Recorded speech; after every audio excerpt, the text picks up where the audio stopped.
but also child abuse and neglect research, and we're interested in the connections between research and policy and practice. And so we have a mailing list, and you're welcome. I can pop that in the chat if you'd like to come along to our free webinars and find out more about what we do at UCLAN and the Connect Centre more broadly. You're welcome to join us on that. But what I wanted to talk to you today about was my PhD research that I conducted when I was a student at the University of Sheffield. And I conducted this study looking at child protection conferences, and Sharon reached out to me to present about this based on the article that I had published with my colleagues in Child Abuse Review last year. So you can also have a look at that. It's open access, which not all journal articles are. And so today, what I wanted to tell you about was my study, what I found using the key 4 elements that I conceptualized in my research of child-focused practice and what constitutes child-focused practice. But also, because of the work that you do, I wanted to also consider the findings I had around the work of the chair and the critical role. And then just finally have some thoughts and conclusions and recommendations for practice, and let's think about what it means for you going forward, and also think about, you know, what it means in 2022, because the thing about PhDs is they can take a while to do, and it's based on findings from a study that happened a while ago as well, and things move on.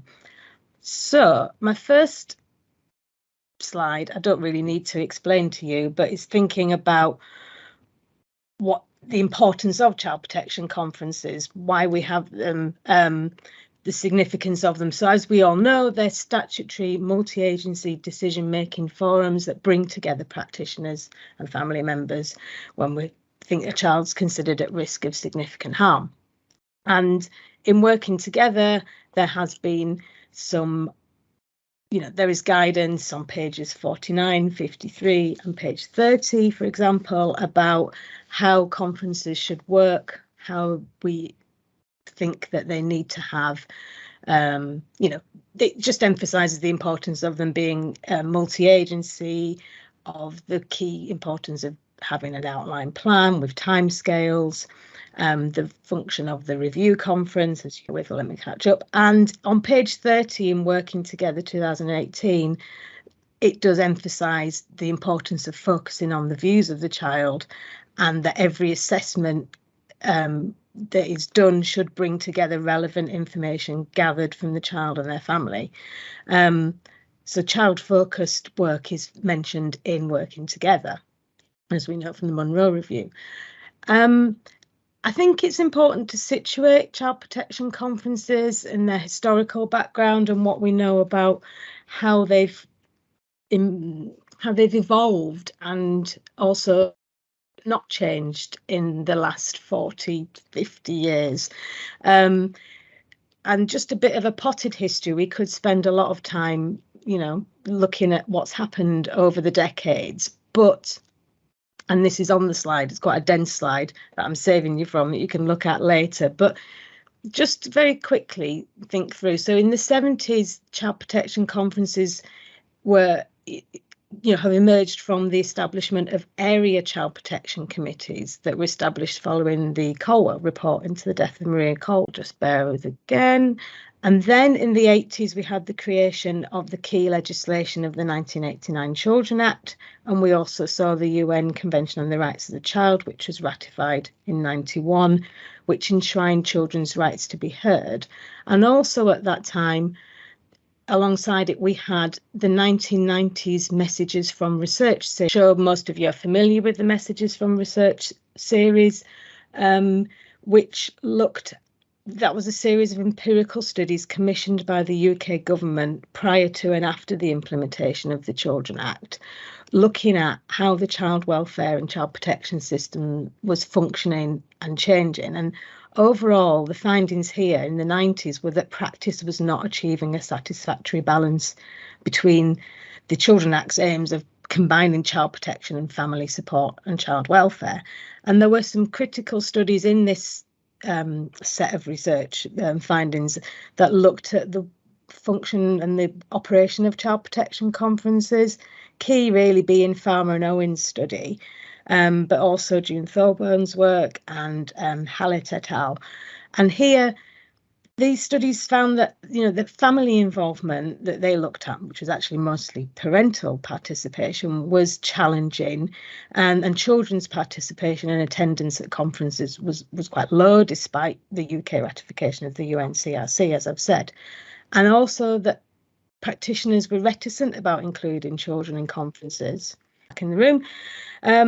And the other key finding from the Farmer and Owen study was about the time spent in conferences dedicated to creating outline plans, and practitioners spending more time discussing incidents and limited time on actually thinking of the content of child protection plans. Then in the 2000s, we had the high deaths of Victoria Climbié and Peter Connolly, which led to reforms and serious case reviews and then reforms, and the Munro inquiry. Again, looking at difficulties of being child focused and the need to have a more child-centred orientation in child protection policy. Moving on to more recent times, there has been studies of children's participation in conferences. I can give you the references for these, and some consideration of new forms of delivery of conferences, or supplementing conferences with some newer models in terms of thinking about visual methods, strengthening families, for example, and also signs of safety. So different ways, thinking about creative exercises to elicit children's views. And there has been also findings from the NSPCC and Sky in 2016. They did some work looking at learning from serious case reviews where conferences were mentioned. And here there was comments about difficulties with unfocused discussion in conferences, euphemistic language, difficulties in record keeping and records, and reluctance of practitioners to share information in the presence of family members at conferences. So some of the same challenges coming through again in that series of reports. And then, of course, most recently, two key things that have happened really have been COVID, and that's changed practice. And I know the Baginski et al. Paper from report from 2020 looked at conferences in a wider study of child protection practice under COVID. And then this year we've seen the review of children's social care and consideration of how child protection systems can be set up in future, and we can talk about that with the proposed reforms. So that's just a very quick whiz through of how things have changed, I would say, but not changed in terms of the child protection conference operation and setup. Still, we have the same requirement to have a multi-agency meeting that considers the risk and consider a plan for the child. But I think what we can say from the studies that I've alluded to and that you can find in the references, that we know that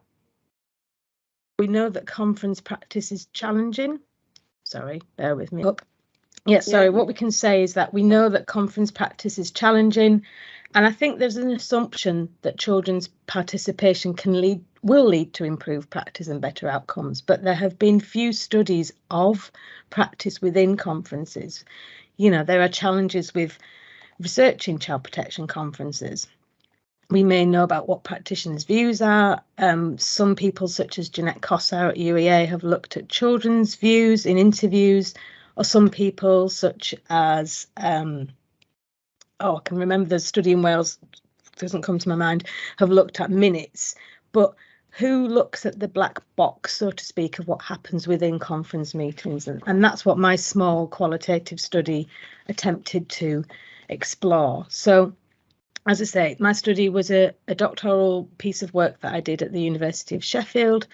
My supervisors were Professor Jan Horwath and who has done many studies on neglect as well as conferences, whom some of you will know, and also Dr. Harry Churchill and Liz Adamson, who is from the Safeguarding Board. And I was exploring what happened in multi-agency practice in child protection conferences with a focus on neglect. Study used a multiple methods, a mixed methods approach using qualitative data gathered from 2 safeguarding boards adjacent to each other. And I had 3 main phases. There was conference data that I gathered through audio data and also minutes and reports from the conferences. And then I spoke to conference staff, that being chairs and minute takers, on an individual basis. And I also did focus groups with staff who attended conferences from both areas, so a mixture of people from a range of backgrounds. And I used a triangulated approach to bring together, the separate methods, but an integrated analysis looking at child-focused operation of conferences and using a sort of going through the conference process to look at what happened before, during, and afterwards.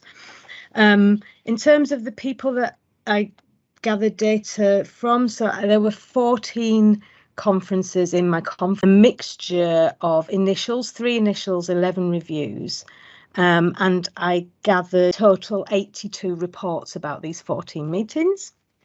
Again, I'll let you have a look at the actual slides for the full numbers. Family characteristics of these people in the sample were that family characteristics, had a mixture of 6 were just for babies, what I call baby only conferences, either pre-birth or very young children, and 8 were for multiple children families. Of 5 were large families of 4 or more children. 4 of the school-age children, there were 24 school-age children, 4 had a statement of special educational needs. Only 2 families out of the 14 were from a Black or minority ethnic background, which did not reflect the characteristics of the area, which has had a higher percentage of people from Black and minority ethnic backgrounds, but may reflect the fact that I needed to have consent from everybody in the meeting to go ahead. And I think there may have been some more difficulties in recruiting people into the study. And also I had to have the cooperation of everybody in the meeting to participate in recording the conference. Mothers attended the conferences, usually few dads, only 5 conferences had a father present and 2 there were no parents present. A mixture of practitioners in the focus groups. I'll let you look at the table of that. But if I just explain what it was that I was analysing, the conference data and the findings from the interviews and focus groups, I was coming up using my 4-part conceptualisation of child-focused practice in conferences. And I developed this to look at what I was seeing and what was happening in conferences. And for this, 4 parts. The first is saying, is the conference discussion, the reports, what I see and what I read, is the conference looking at the impact of the neglect in this case, but it could also be abuse? Is it looking at the impact on the individual child? That's the first part. Secondly, is the conference considering the child's daily lived experience? So that's another way to be child focused, to look at what's happening for the child on an hourly, day-to-day basis. Third part of the concept is looking at to what extent children have been able to participate in the conference. And the fourth is how this is brought together in a child protection plan and planned work after the conference that reflects the impact for the child on an individual basis and impacting them in their day-to-day life. And I'll go through this 4-part concept and tell you about my findings now in relation to these 4 elements. So the first bit, looking at, does the conference consider the impact on the individual child? One of the ways I could look at this was using the multi-agency reports that everybody had to produce for conference. In this area, they used a template. Am I back? You're back. Okay. Oh, I'm so sorry. Okay, doing well. So yes, what was I saying? The impact on the individual child. So one way to assess this was looking at what was written in the multi-agency reports, which had a section in there to ask what impact does the above information you've written about in your report have on the child's well-being or future safety. And what I could see from analysis of this was that in 29%, around a third, the multi-agency reports lacked detail about the impact for the individual child, and a further 20% were vague in their comments. Things, for example, saying the child's needs may not be met due to the housing problems, but it wasn't clear what those needs were. And this, through talking to the people in focus groups, there's some light was shed on this. People saying it's very difficult to be able to provide that detail. People saying it's not enough, you know, you're looking at 40 minutes to an hour to sit down to get a child to be comfortable, to open up a little, and workers just don't have that with the caseloads they've got. So there was a lack of detail provided in the reports about how the children were being impacted upon. And so that then led through to, you know, a lack of information being able to be discussed in the conference. Another factor that affected the ability to discuss the impact on the individual child was how much the volume of content to get through within the meeting. So I could see from doing, I could analyse from doing the audio recordings how long conferences took and to what amount of time was spent on different elements of the meeting. The average meeting lasted just over an hour and a quarter, but for large families, these went up to nearly 2 hours. And a lot of the time was spent discussing children's developmental needs, going through the agenda items. And for the large families, this could be up to 50% of the time was just spent trying to get through discussing their developmental needs. However, I think this still meant that it was difficult to actually discuss the children on an individual basis and to actually narrow it down to how things were affecting them. There was almost a case of a lot of agenda items and elements of the assessment triangle, if you will, to get through. But a key factor that came through here in being able to pinpoint how circumstances were impacting the individual child was the role of the conference chair. A central thing was the power and the importance of guiding discussion to choosing who to ask and when to ask people particular questions. One chair says that they like to ask, they've got a nice quote here about this chair saying, I'll say to parents, tell me, who is your little girl? Who is she? What's she like? Because I've no idea. And quite often that's telling because parents suddenly have a huge grin on their face and that tells me a lot. So I will ask that question to the parents. Also thinking about how to guide the way in which the order of questions to the room. So another chair saying, I will leave social workers until last because their report should address all concerns. And in terms of making the conference work and starting off as you mean to go on a multi-agency footing, you have to basically, she's saying, focus on things like health and education first and leave the social worker to last. Otherwise, you will lose your multi-agency edge. So some thinking about the strategy for who to ask and when for the information. And another key aspect here was the role of chairs in summarising the discussion at the end of each agenda item, which was, as I say, was usually structured around the assessment triangle at this point and for this LSCB. Chairs had a role to pull together the summary of each agenda item, and in the focus groups there was a lot of praise for the chairs in doing this. You know, someone saying they're fantastic, they keep a grip on that meeting, they do their best to pull it all together and keep it focused. And one chair saying how they hate the summarising because there's so much information and I'm always conscious I might miss something else. There's a lot of pressure on getting that summary right before moving on to the next agenda.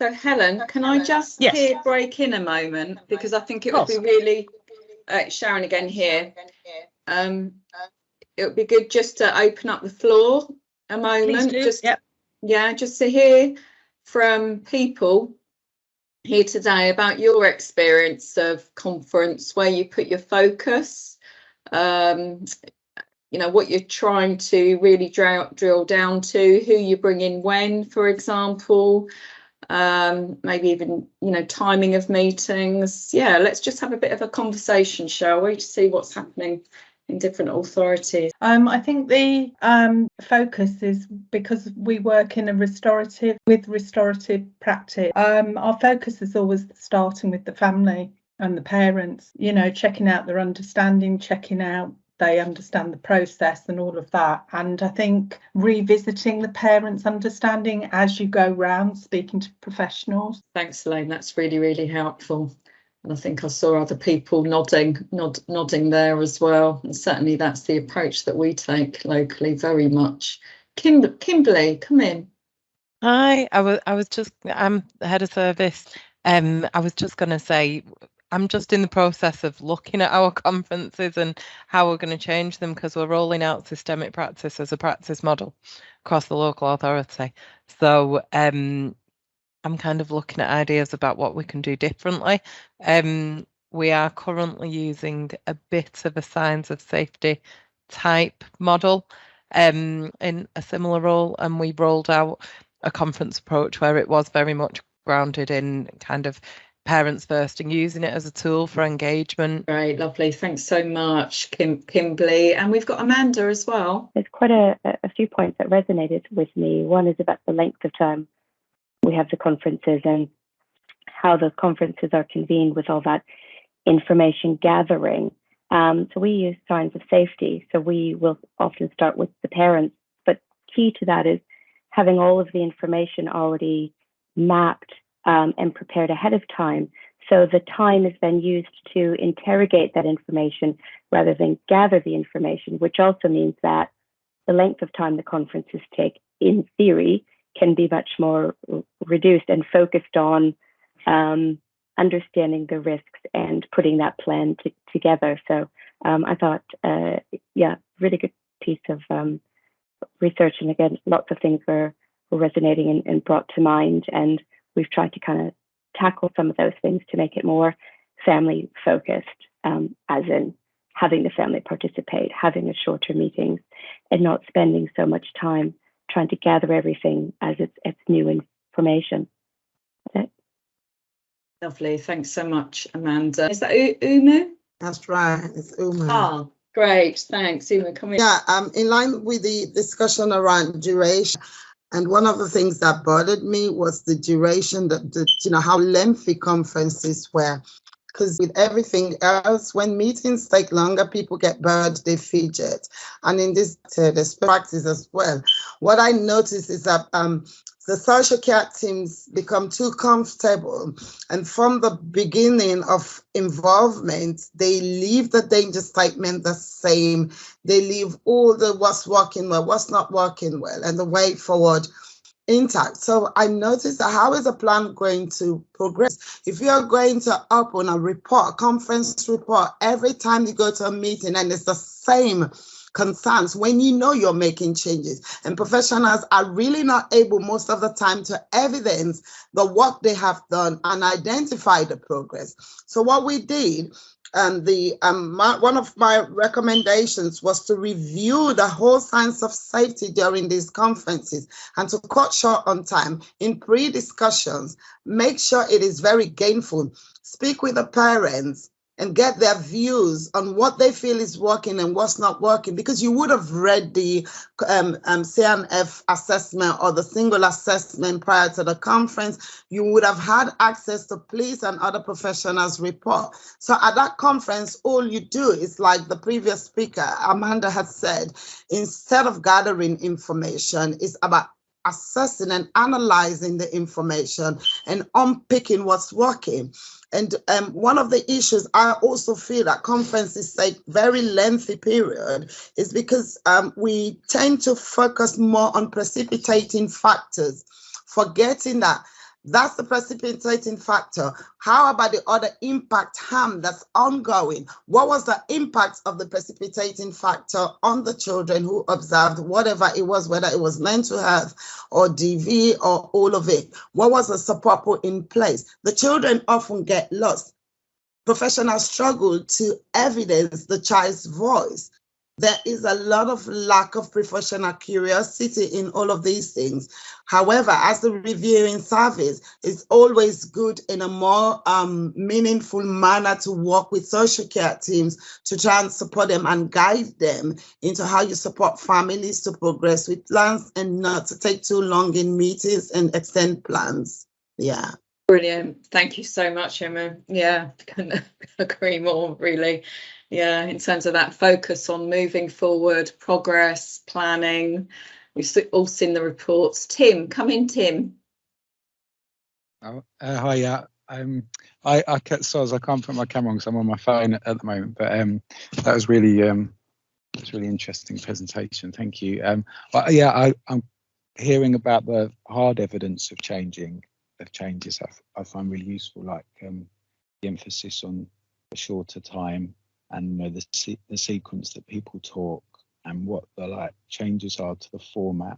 I find really useful. That little idea about parents coming to the headmaster's office, I thought was brilliant, because I remember a bit of research that we did in Camden.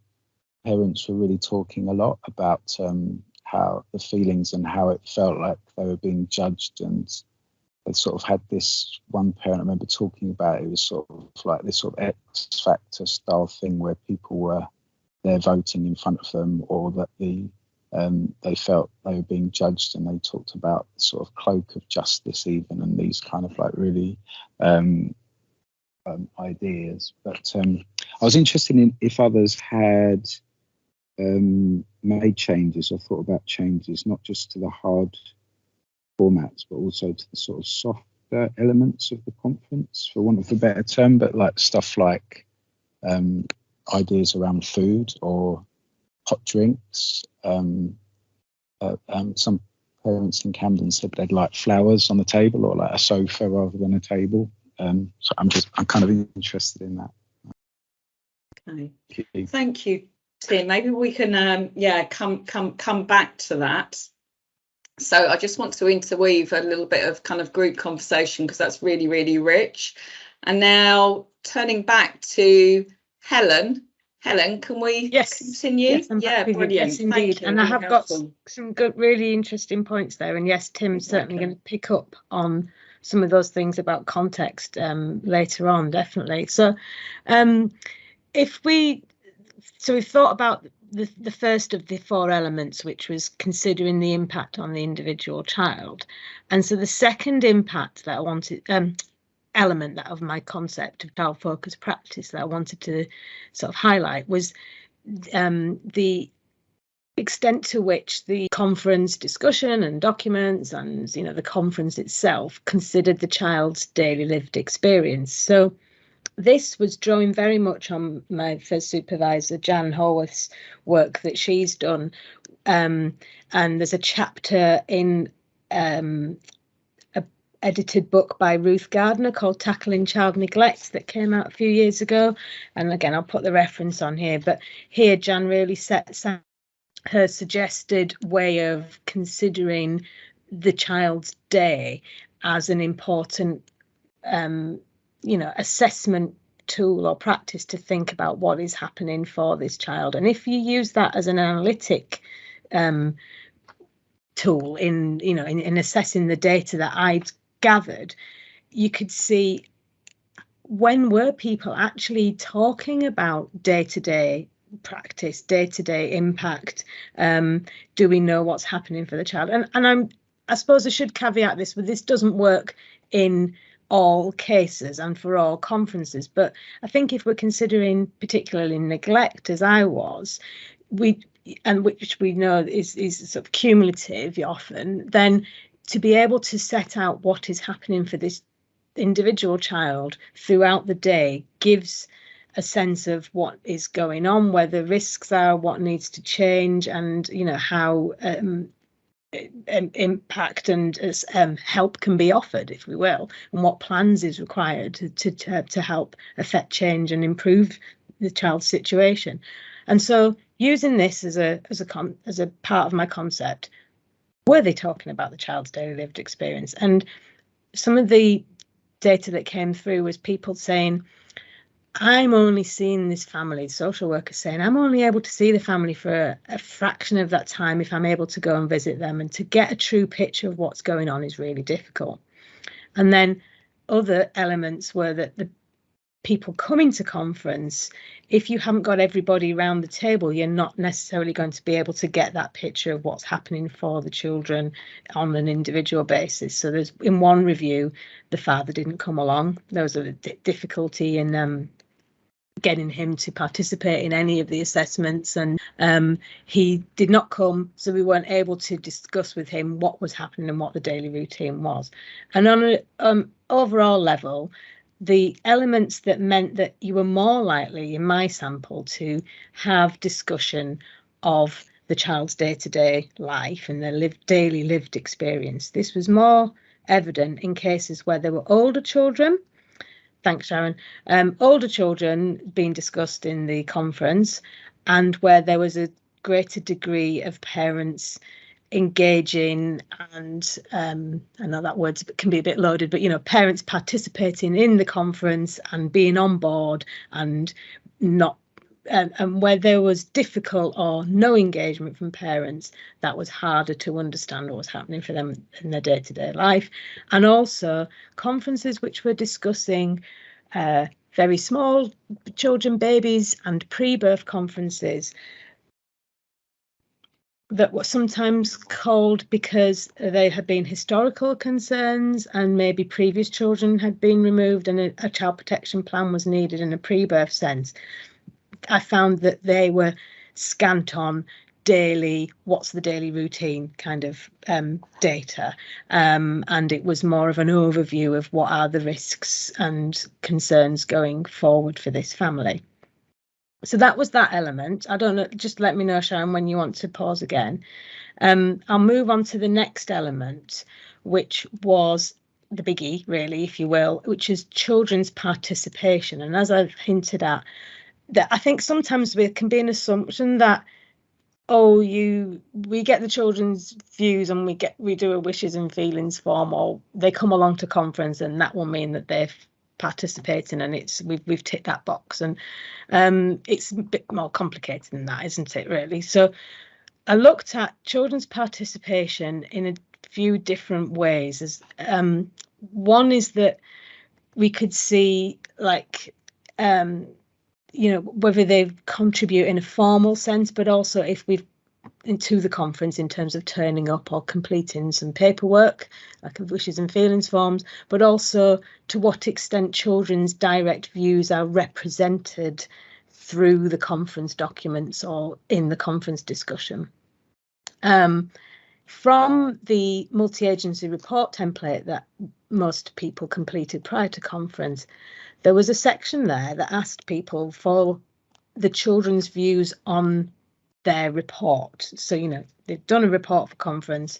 Have you asked the child what they think about this? There were 39 reports of this using this template for school-age children, where you could say they could have been asked, and only 2 out of the 39 were the children's views recorded. So really sort of missing that chance there to consult with the children and put their views through in the paperwork. And also in the social workers template reports that they had, that was only asked, they only asked for children's views in the initial template. In the review template, I think it was just an expectation that it should be put in there somewhere, but maybe there's a query there about should we make this explicit? And some of the quotes I've got from staff were talking about ways in which you, as a team manager, as you can prompt staff to think about, have the children's views been sought at all stages of the report writing and the conference process. And And so, yeah, I've got a table here that shows for the school-age children how the school-age children participated in the conferences in my sample. So overall, out of the children involved in the 14 conferences, there were 24 of a school age, and I'm taking that as a proxy measure of you would expect it to be them to be participating. I'm not saying that you can't get the views of somebody under 5, but I'm just used that as a sort of cut-off.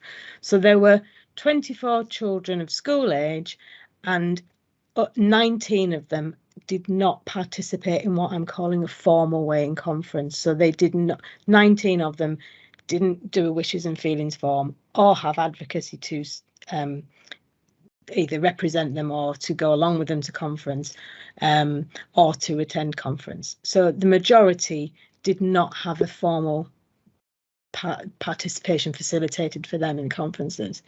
And when I spoke, I'll put a couple of questions in the chat thread there. So I'm wondering, how can we make sure the child's voice and experience is considered at conference?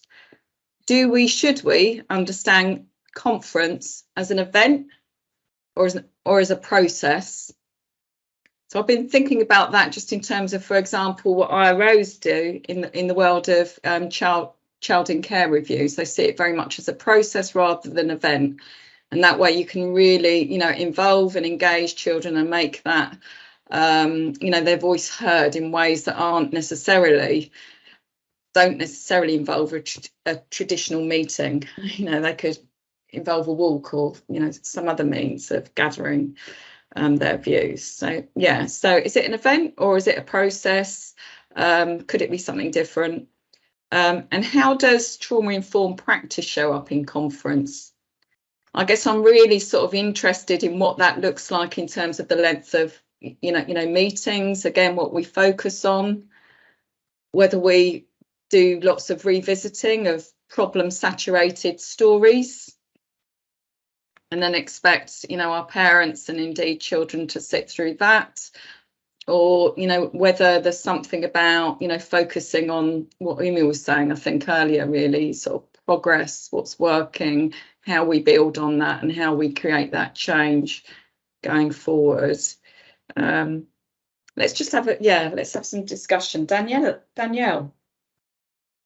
Yeah, I mean, I think it's in terms of being sort of trauma, I think it is quite hard often, like what you're saying about, even though, a lot of local authorities follow their science safety model and the model where obviously you expect people to have the reports before the conference and be prepared, and then for not go over in length all the problems and everything in the meeting. So to keep it focused on the future and where we're going from here, regardless of the outcome of the conference. But I still find that it's very hard to keep people on track, even when you're doing this, even doing the scaling of the danger statements and things, not to, hard for people not to go off track and want to talk about all their worries and concerns to kind of offload in the meeting. And that's sometimes quite hard for chairs to make sure you keep the focus back on the future and not get, by the time you get to the safety planning and next steps, really looking at the future. And I suppose it's like, Kimberly was sort of saying that they're sort of like looking at rolling out systemic practice. I guess it's about those kind of like how you incorporate those kind of like helping families and professionals to look at the future and be talking positively about the future and using those kind of, questioning, which helps families and professionals to talk about, how you can be thinking positively about the future and where you go from here, in terms of the trauma that the family has actually suffered, both parents and children. But I think it is incredibly hard for you not to fall back into that old-fashioned model, professionals, everybody just wanting to talk about the problems and not wanting to talk about the future and the safety planning and how we actually make plans meaningful for families and try and engage them in thinking positively about the future and what changes you can make. But yeah, so I think I think that's what's more important, but I think we often get waylaid with other things in conferences. Brilliant, thank you, Danielle. So I'm hearing that's our challenge, really. That's kind of our challenge. Brilliant. Sue, come in, Sue, and then Nikki. I think that question about whether it's an event or process is a really interesting one, because I think it just brings into mind is what are we tasked to do and what are we wanting to achieve, and is this the best forum to actually achieve that? And that question about parents feeling, so what approach works better in terms of what we want to achieve? It's a bit like social work in a way, in general, isn't it? What approach does works best for families? And yeah, I guess a lot of that feeds into the McAllister, review, doesn't it, as well? We're looking at different ways that we do things, not necessarily leading one way or another, but I do think it's a question we need to be asking ourselves. Brilliant, thank you. So yeah, really well put. So Nikki and then Kimberly. I suppose for me, I really favour starting to see conferences as a process, not an event. And I think, the writing's sort of on the wall there, isn't there, where I think we can see really strong engagement in a lot of our practice between the chairs and the parents. But also, I just think that that's a partnership issue as well, because I think that thing about the voice of the child, often the chairs can show when they're looking and they're prepping conferences, and that's obviously a really big thing, isn't it? That the voice of the child is probably better held by other agencies on occasions than it is from social workers. So I think that's a real challenge in terms of getting other agencies to be confident enough to sort of take the child's view forward as well. So I really support, and I think everything we see, people expect the IRO sort of footprint, I know that's not a very topical word, but to be the same in child protection as it is in looked after children. And I think it's more family friendly to start to sequence this up, so I think somebody's put in the chat about whether the meeting should be done in parts, but sometimes we do assess that a child's looked after child review should be done in parts, and sometimes it might be worth applying that logic to conferences. Just a couple of my thoughts. Yeah, brilliant. Thanks so much, Nikki. And Kimberly, and then Sadia. A couple of bits, and they're kind of bouncing from what other people were saying. So when Sue was talking about people coming back into conference, that's something that I really want to work on doing, and part of that's just around people taking ownership for what they're saying to families and the impact that has in terms of the families being able to connect and engage with it. I think there's less when we're talking about trauma informed practice, there's less responsibility and ownership for what you're saying when you're on a screen than there is when you sat right in front of a person and you kind of talking to them, and you can see the nuance of kind of behaviour and how people are responding to things that are being said in the room. So I think it's a strength to have people together, because it gives that connection and kind of the team working together to drive a plan forwards. And then the other thing that I was thinking when Nikki was just talking was related to kind of the purpose of the role and making sure that we're driving those plans forward. So it is, for me, it is about a process, and it's a point of affecting change, isn't it? Kind of we've been trying to work at child in need, hit the threshold of significant harm. What is it that it should be a process that triggers something that's really going to make a change, and I think the more that you can engage parents in understanding and pulling it back to the impact on the child, because I think it's really difficult when parents are sat there and hearing all of the risk and harm and negative stuff, and it can I like strengths-based approaches because that gives a bit of bolster to you're not completely useless and you're not being completely judged.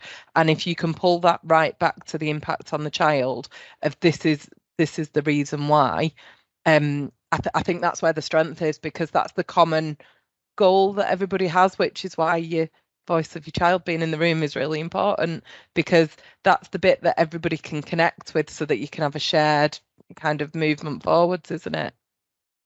Brilliant. Thanks so much, Kimberly. And so I'm just allowing someone in. Sadia, sorry if I've pronounced your name wrong. No, that's that fine. okay? That's my northern Thank you. version. And actually, Kimberley, Oldham was where I started my career. Oh.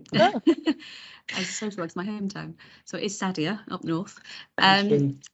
I am the reviewing service manager in Slough, and I'm probably the least experienced chair here, but some of the reflections that I've taken today and thinking about kind of the voice of the child, I was sort of thinking back to conferences where inadvertently I started with the voice of the child, because the advocate who is bringing, you know, their piece of work that they've done with the child needed to leave conference, and it was actually a really powerful way to start, because it brought everybody back to what the child had been saying about their daily lived experiences and the things that that were worrying them, or you know, whatever it was that they'd expressed in conference. So I found that those conferences actually have a different tone and take a different direction to the sort of the following the kind of the format of, you know, why we're here, what's happened since we were last here, or whatever. And it's actually tell me what the child has been what did they share, and we sort of go back to that. And sometimes I might take a moment in conference to just reflect for the child what that experience was. Tell me about, you know, a particular incident. Okay, so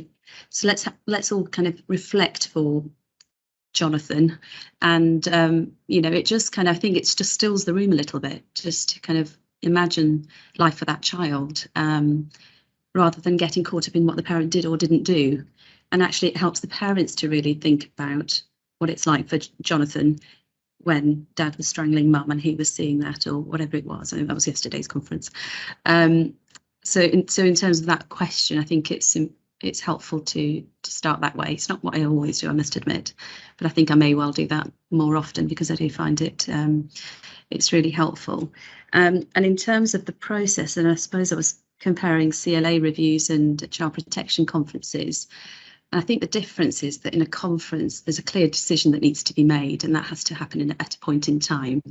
I agree that I think the process prior to that needs to be more drawn out and given more time. And I agree with Danielle, was also a fellow colleague in Slough some years ago, that we need more time to be able to speak to social workers and family members. And since I came into post, I've kind of implemented a sort of consultation period prior to conference, because I think it really prepares you as well as a chair for the conference ahead. And a lot of time can sometimes be spent doing the assessment in conference, because it's, you know, the social work report isn't thorough enough, or it doesn't provide you with the information you need. And you know, if you have started preparing well in advance of conference, you can go back to them to say, I'm not really content with this safety plan that you're proposing. Do you want to revisit it? And, you know, when you come into conference, maybe you need to think about this or think about that, because they should be bringing a plan and that we should be ratifying in conference, rather than all the work being done in conference, which then reduces, you know, families being put through all the trauma again.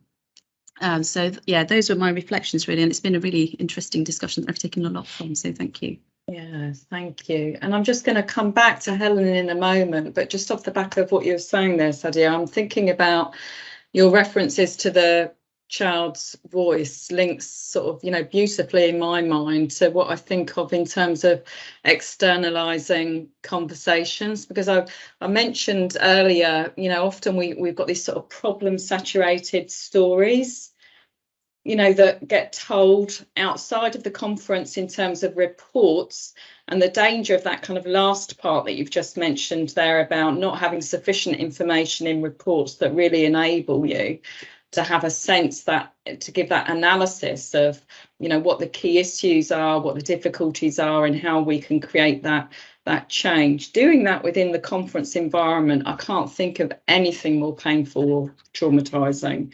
You know, for a family, it just seems really, really, you know, unacceptable. So it's, I guess for me, how we get our heads around trying to create an approach whereby we enable families to shift on that future focus that Danielle and other people have been kind of, you know, mentioning, you know, earlier, and don't get trapped into this position of expecting them to almost self-identify with the problems that we're putting on the table in order to create that change. So if we can link that to the child's experience, that then at some level we enable an externalizing conversation to take place. This isn't part of my identity. I'm not a problem parent.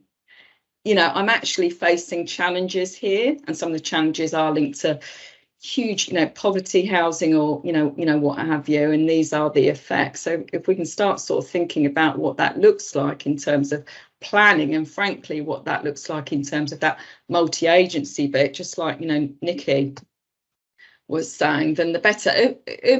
Uma, bring you in. I just also want to add that one of the things that make this decision difficult for chairs to make is when professionals get hooked up on historic concerns, and they're so hooked up in it that when a piece of referral comes in, all they do is to revert to that historic concern. I have a case right now that the social care teams are dissenting. I feel like it's such a pushback because the chair decided not to put this child on a plan. The social care team point is that they wouldn't engage under a child in need plan. The whole point of putting a plan in place is not to be punitive to families. Where is the evidence? Where this has happened, well, they're so historic as 2006 and 2016. We have come to conference. The social worker was not able to evidence the type of engagement with a family, or they're saying the parents made it difficult. Well, you have escalated the harm that you're worried about around the family to have been allocated this case for over 2 months, no engagement because you were waiting to come to conference. Have you wondered what the child's lived experience is if you're so worried about the hostility of the parent and them being abusive? And one of the things also, after all the concerns these professionals, including the social care team, raised, they went to this conference and were very positive about parental responsiveness to the children's presentation, and how the children report positive lived experience and interaction with their parents. Ultimately, the chair is sitting down and said, why are you all voting a plan? So he could not.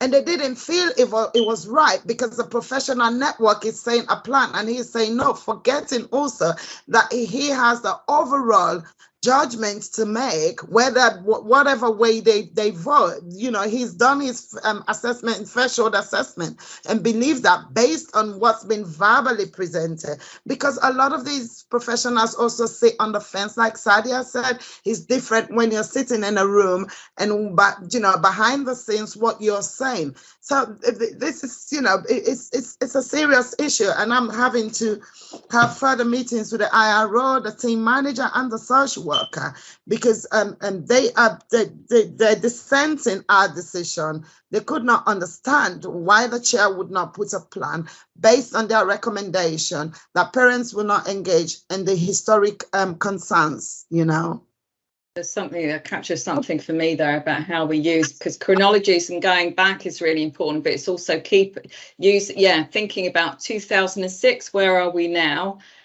within that, and where's that future focus, and are these difficult parents, are they hostile parents, or actually are we having difficulties as professionals facilitating, enabling that participation? Yeah, really helpful, Uma. Thank you. So Helen, come back to you again. Are you there, Helen? Seems to have dropped out a moment. Let me just see if I can. Any other, thoughts, anything else that's come up for people? Just wait while we're waiting for Helen to join. Do people, just out of interest, generally call conference chairs or something similar, or do they use the term IRO?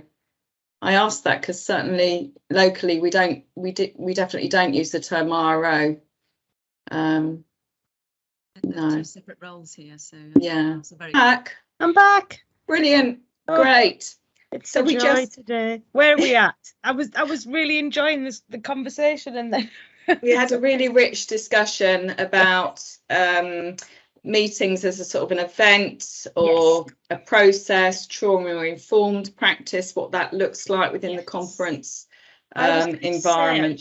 There's something that sparked there about one of the really good examples, I would say, in my small sample of children's participation came in a review where the children all had advocacy if they wanted it.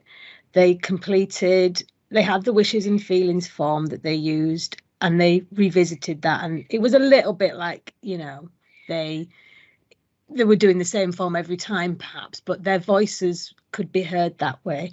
2 of the 3 children came along to the conference, but they only gave their views and then left. So they were fully supported, and they were also they had a relationship with the chair as well as with the social worker and the other practitioners who were there. So you could see the whole context of them being it being an event, being a process rather than a single event, but also the children's voice and views were put at the beginning in the way it was structured, and the chair was able to come back to that. Well, you haven't really done that. Is still actually a problem because eldest teenager has mentioned this, and what do you think we can do to change that, and how can we move forward? And actually the result was that it ended up, I think, being stepped down to child in need plan,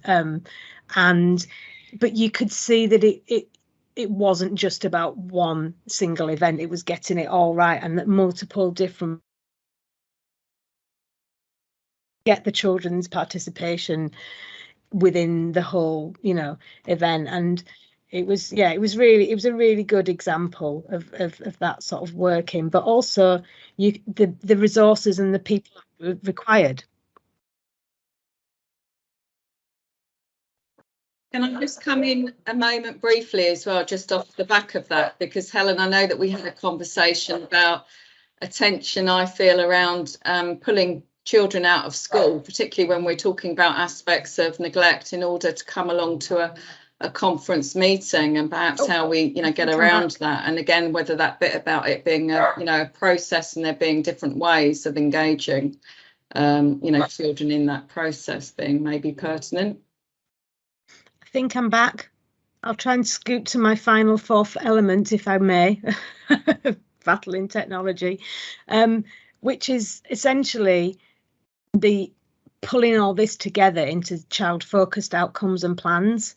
So if you think about the way in which you have the children's, what's happening for the impact on them as individuals, you're thinking about their daily lived experience, you've had some children's participation, but another element that I used to assess how child-focused the conferences was looking at to what extent the outcomes and the plans were child-focused. And there's an element, different things that combined here to thinking about planning and creations of plans.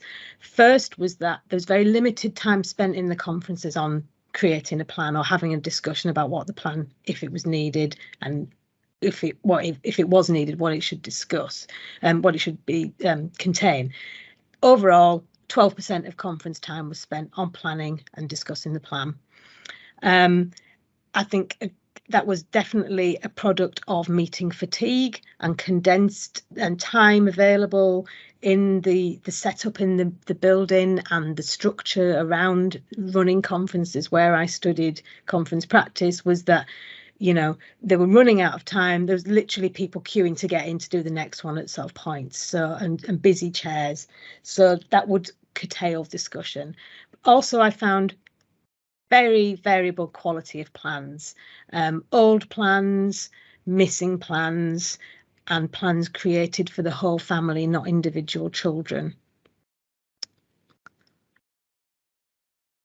And also the discussion of what was needed in the plan, and actually the plans themselves were more focused on outcomes for parents in 6 of the 14 cases than on focusing on what was needed for the child. So those were the key elements there, and people's quotes and thoughts on this from my interviews and focus groups were that to what extent is it the chair's role to make sure everybody turns up with thoughts about what's needed in a plan or an outline plan ready to go, the difficulty of getting people to nail their assessment to the mast, so to speak, in the discussion of what's required, staff practitioners needing support in making a risk assessment and in analysing information and thinking about what the plan should consist of rather than sitting in a meeting sharing information. But the challenge again is around enough time to prepare, to reflect and to assess both before and during the meeting. And the chairs that I interviewed talked about the challenges of, I've got a pile of reports, you've got 5 children in the family, it's really difficult to get a picture beforehand, and as a chair you get more experience but it's still not satisfactory, and people saying what tools they use to try to avoid falling into some thinking traps. So one person talked about using the resilience matrix from the Danielle Wasserland, can't remember the other person's book, but thinking about, you know, strengths and difficulties, vulnerabilities, taking in some visual tools to in order to stop yourself getting into, you know, groupthink and difficult lack of analysis situations, and a lack of plan. So I've got some final thoughts about the challenges of chairing in particular. Shall I move on to those, Sharon? Is that okay? Yeah, that's great. Thanks, Helen. Yeah. So some, like I say, I was thinking about you as a particular group, and some of the chair's comments were about the challenges of preparation, as I've mentioned, having to create your own agenda within the agenda because it's so broad and open to interpretation that it comes down to your style and your way of doing it.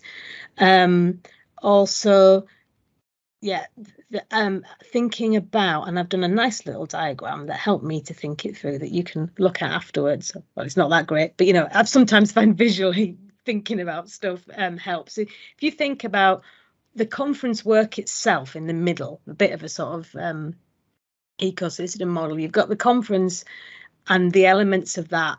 You've got preparation beforehand, you've got what happens during, and you've got what happens after. So you've got the nuts and bolts of conference work.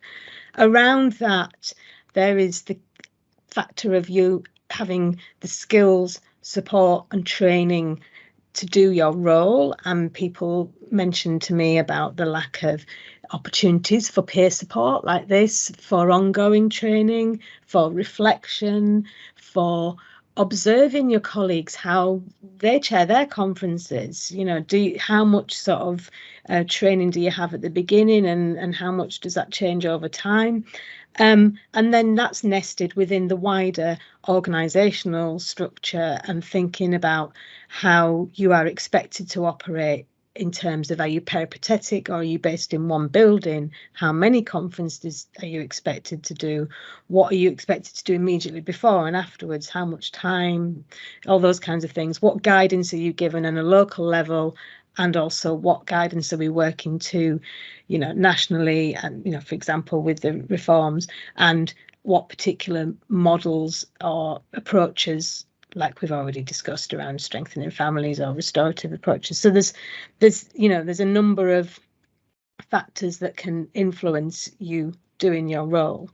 And so, sort of just pulling all that together, you know, I think some of the factors I've highlighted, so we've talked about structural things, about conference reports and agenda setting, and the context. I think clarity of roles and responsibilities is not, you can be clear about your role as chair, but are all participants clear about their roles and responsibilities and expectations of them coming to conferences with a plan, when you're expected to speak, when you're expected to make an assessment, how you're expected to speak, issue and report. And then obviously, as we've talked about, factors of family participation and attendance at conferences we've discussed, and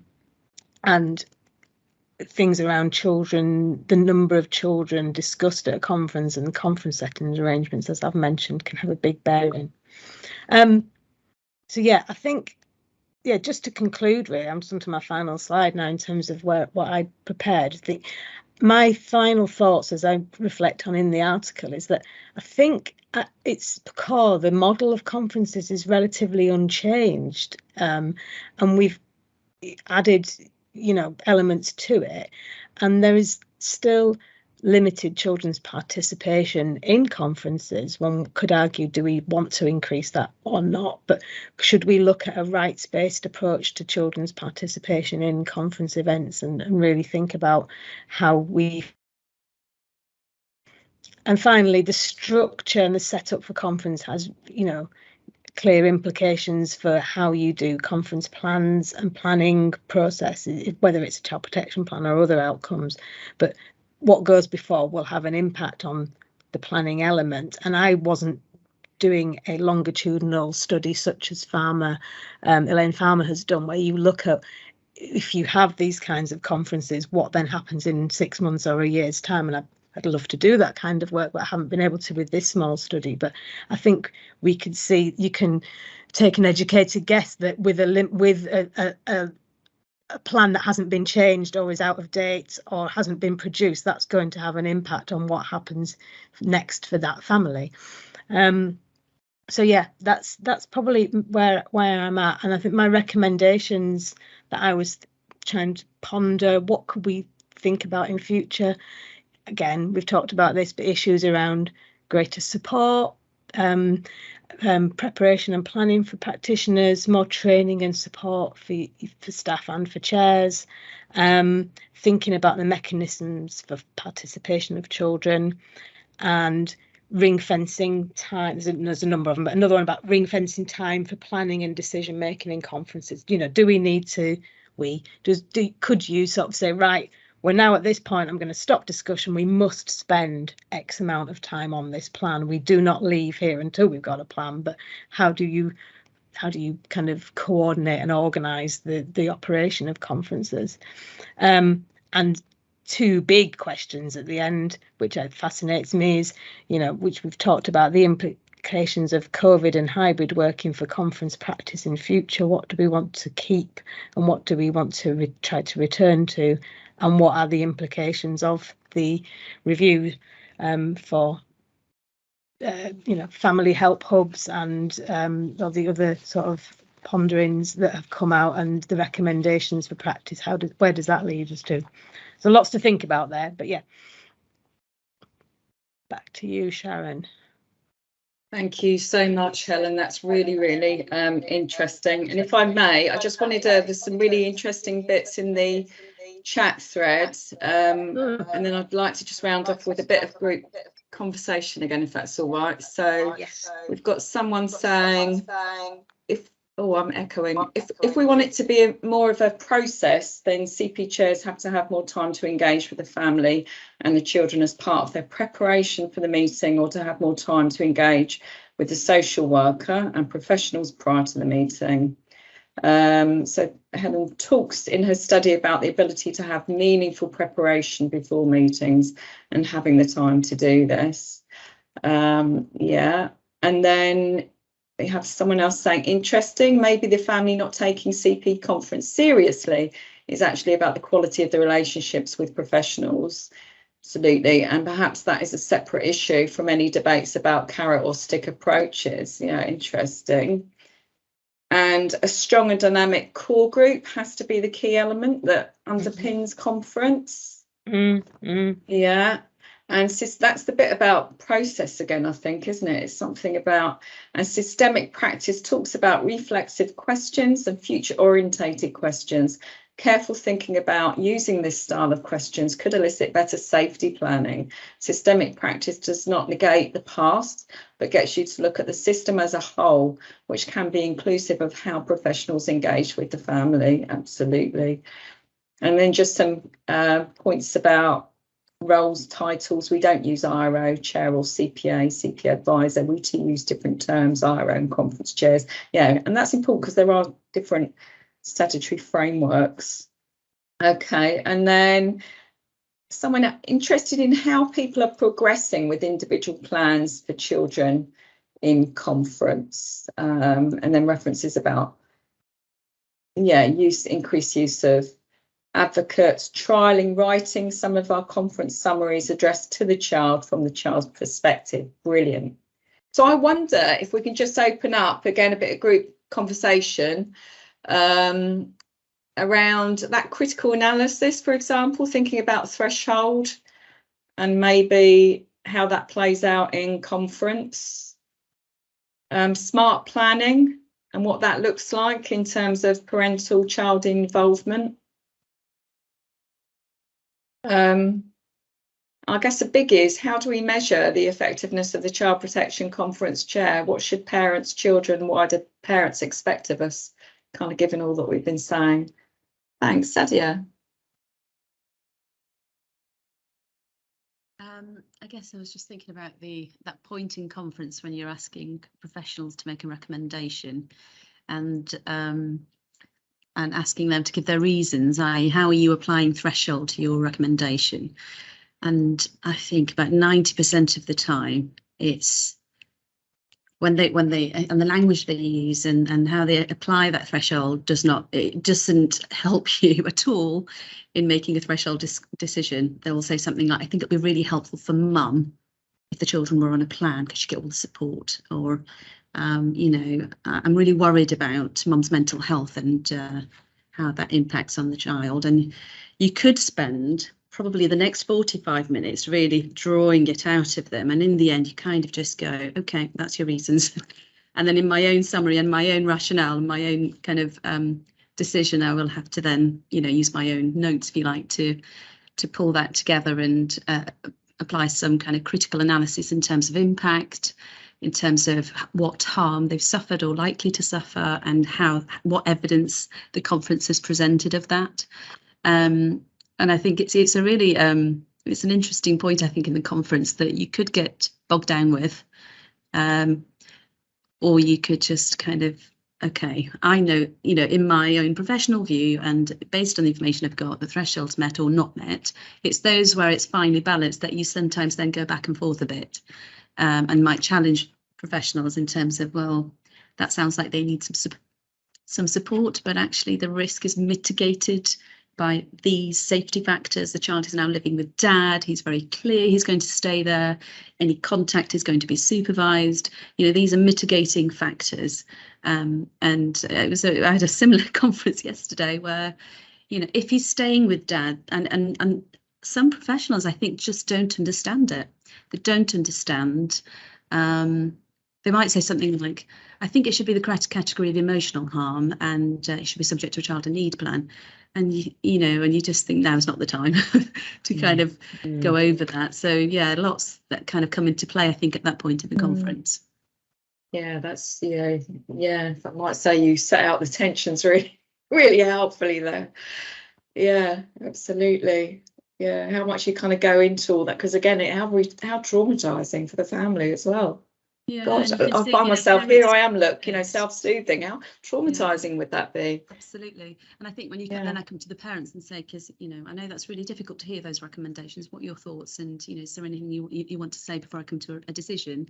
And you can just hear them sobbing, because, you know, some of the language that's used is quite blaming or not helpful. And actually, I don't think it's clear then for parents actually that the reason this decision is being made, or the decision that's being made, is because we're really worried about risk, not because we think you need some support.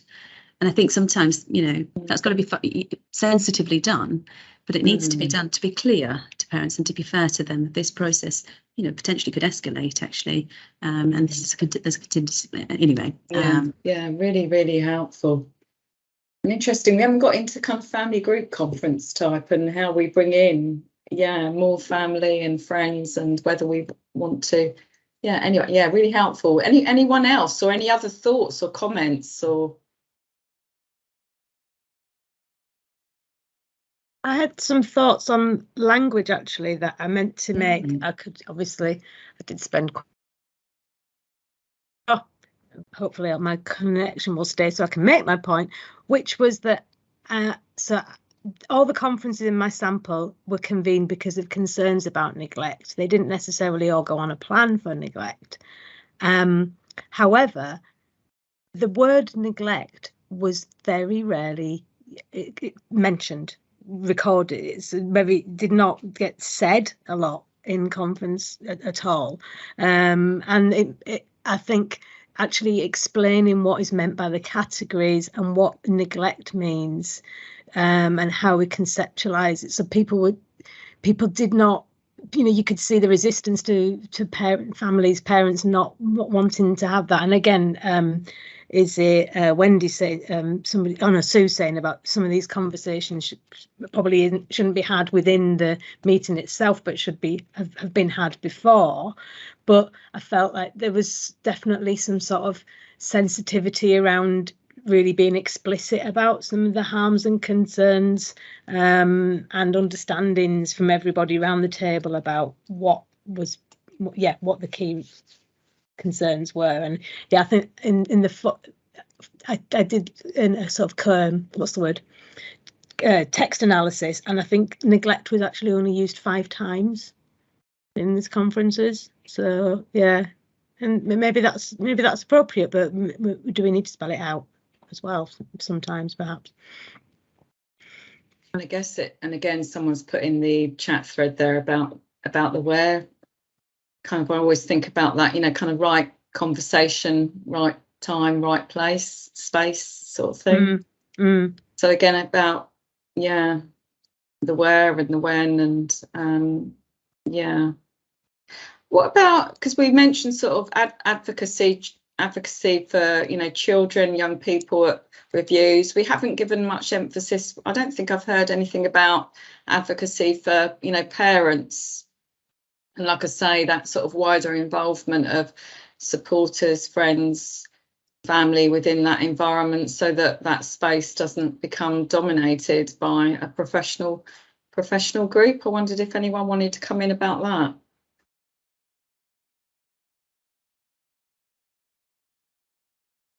Yeah, Sadia, come in. Sorry, I feel like I've go on. Taken over. That's great. I think, to be honest with you, there's I don't know about other areas, but it's really limited in terms of resources available for advocacy for parents. It's difficult to get advocates to work with parents generally, never mind for conferences specifically. For children, it's, we have a contract with NIAS, and that's more about social workers being proactive in making the referral, with enough time and etc.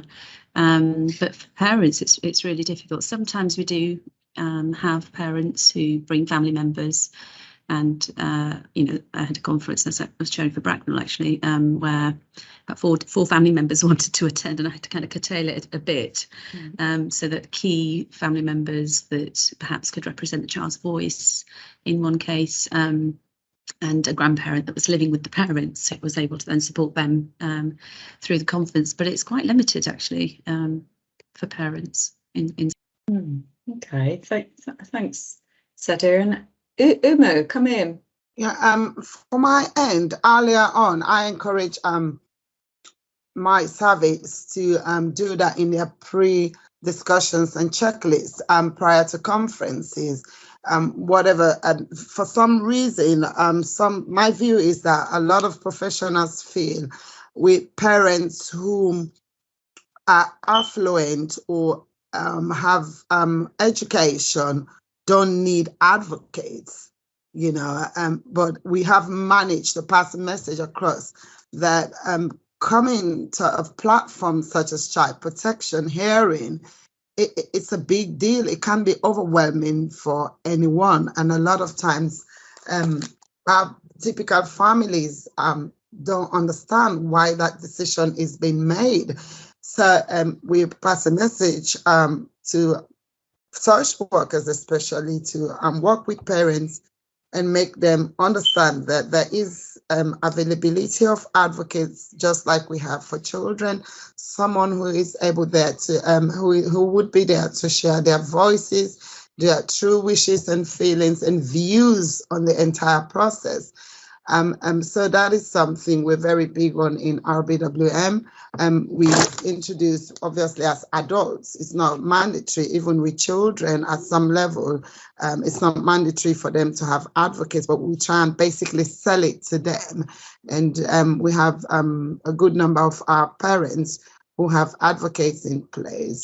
Other than having strangers, as some of them would call it, we also encourage them to have a named person in their friendship or family, in their support network that they trust and feel can share their views and wishes in these meetings.